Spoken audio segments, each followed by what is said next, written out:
नमस्कार, आई witness news में आपका स्वागत है। मैं हूं आपके साथ दीप्ति। आइए रुक करते हैं आज की खास खबरों के साथ। चिकित्सा शिक्षा मंत्री विश्वास सारंग ने ऑक्सीजन ऑडिट को लेकर कहा कि ऑक्सीजन का सदुपयोग हो और सभी मरीजों को ऑक्सीजन मिल सके, इसके लिए हमने ऑक्सीजन के उपयोग का ऑडिट शुरू किया है। ऑक्सीजन का सदुपयोग हो और ऑक्सीजन से ज़्यादा लोगों को इलाज मिल सके, ये हमारी प्राथमिकता है। और इसीलिए मध्य प्रदेश में हमने ऑक्सीजन के उपयोग का ऑडिट शुरू किया था। ऑक्सीजन ऑडिट के माध्यम से हर बिस्तर पर हर मरीज़ को कितनी ऑक्सीजन की ज़रूरत है और उसकी वैकल्पिक व्यवस्था हम क्या कर सकते हैं, इस पर हमने काम किया। और अब हमने निर्णय लिया है कि हम जो हमारा गांधी मेडिकल कॉलेज है उसके हमीदिया अस्पताल में जो हमारे ऑक्सीजन सपोर्टेड 240 बिस्तर हैं, उस पर हम ऑक्सीजन कंसंट्रेटर के माध्यम से ऑक्सीजन सप्लाई करेंगे, जिससे हमारी एलएमओ की बचत होगी और वो हम बाकी अस्पताल में उपयोग करेंगे। हमने 10 लीटर के ऑक्सीजन कंसंट्रेटर प्रोक्योर कर लिए हैं और जल्द से जल्द हम ये सुविधा शुरू करेंगे। उसके साथ जेल और गृह मंत्री डॉक्टर नरोत्तम मिश्रा ने भोपाल सेंट्रल जेल का भ्रमण कर कैदियों का हालचाल जाना है। उन्होंने कहा कि जेल के बंदी भी उनके परिजनों की तरह हैं। कोरोना संकट की घड़ी में उनकी चिंता करना हमारा दायित्व है, इसलिए आज जेल का भ्रमण कर उनका हालचाल जाना है। सभी आवश्यक प्रबंधन कराने के निर्देश दिए गए।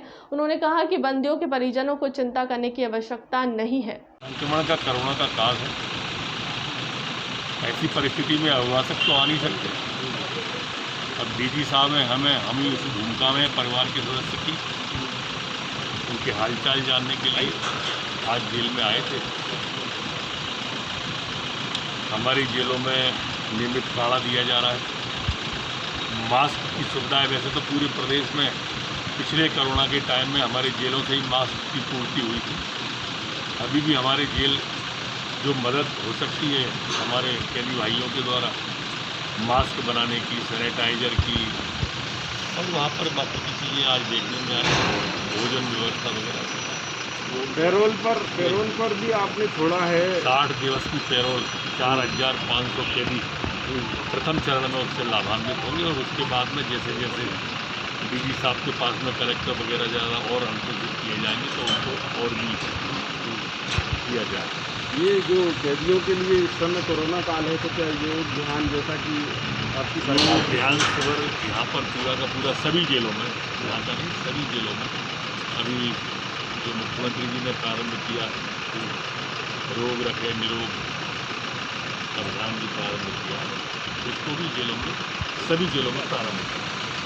नरोत्तम मिश्रा ने कहा, प्रदेश में 7 मई तक रहेगा कोरोना कर्फ्यू। भोपाल में 10 मई तक के लिए विचार किया जा रहा है। हमारे जो नए केस आ रहे हैं उसमें 12,000 हैं, लेकिन ठीक होने वाले 13,000 हैं।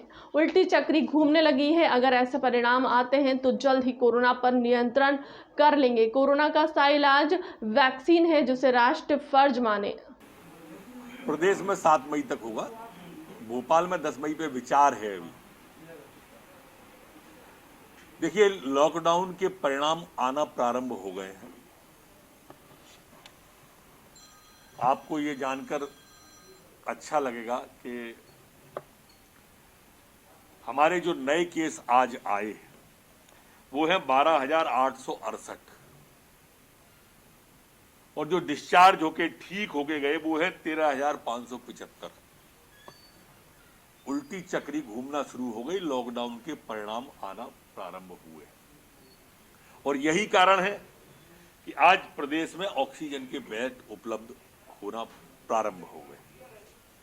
अगर ये लॉकडाउन के परिणाम इसी तरह के सुखद आते रहे तो मेरी मान्यता है कि हम बहुत जल्दी इस पर नियंत्रण कर लेंगे। मुख्यमंत्री जी स्वयं भी रोज समीक्षा कर रहे हैं। कल 18 जिलों की, आज 17 जिलों की है, कल 17 जिलों की है। ये लगातार समीक्षा चल रही है। लेकिन मैंने कल भी कहा था कि मास्क है, सैनिटाइजर है, लॉकडाउन है, दूरी है, ये अस्थाई है।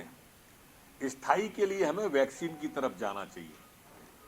और इसलिए मैंने कहा था कि इसको राष्ट्रीय फर्ज माने। विपरीत देखो आप। फिलहाल के लिए अब तक की खबरों में इतना ही।